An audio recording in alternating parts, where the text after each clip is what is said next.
Hey guys, I wanted to make this short and quick, and you see all the ingredients here. Don't want to talk and overdo the video. I just want you to get the gist of how to do it, and all you're doing is mixing everything inside of one pot. I will try my best to leave I'll say a measurement guide in the description, because I've been cooking for so long and I just mix and I know just how much to put in. So it's kind of hard sometimes, but I'll do my best to leave something in the description. I hope you like these kind of videos, straight and to the point. That way you can just look at it and say, hey, you know what? Let me whip that up. And it's not a long, drawn out video, but something that is satisfying and something that is quick and easy. I did forget to show the almond milk, but I did put almond milk in there as well. So that was a part of the recipe, and you will see that in the description box. So continue enjoying the video. Later, gators.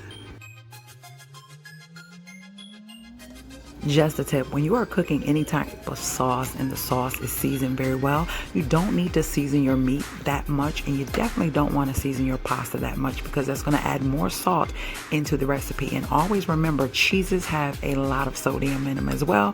And if you're using multiple cheeses like I did, you got the cream cheese, the Parmesan cheese, and the cheddar, those are all putting sodium in here. So you don't want to over salt your sauce. And remember, it's not going to be thick right away, because once you add that sauce to the pasta has starch on it.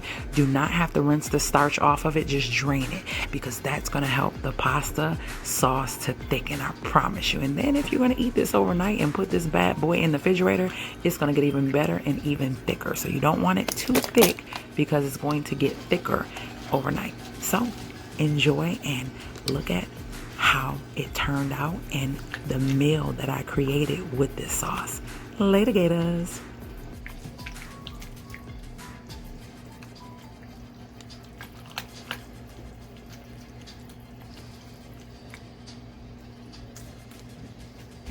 Oh my gosh, this was so amazing. This is my steak and broccoli Alfredo. It came out so tasty. I love creating this.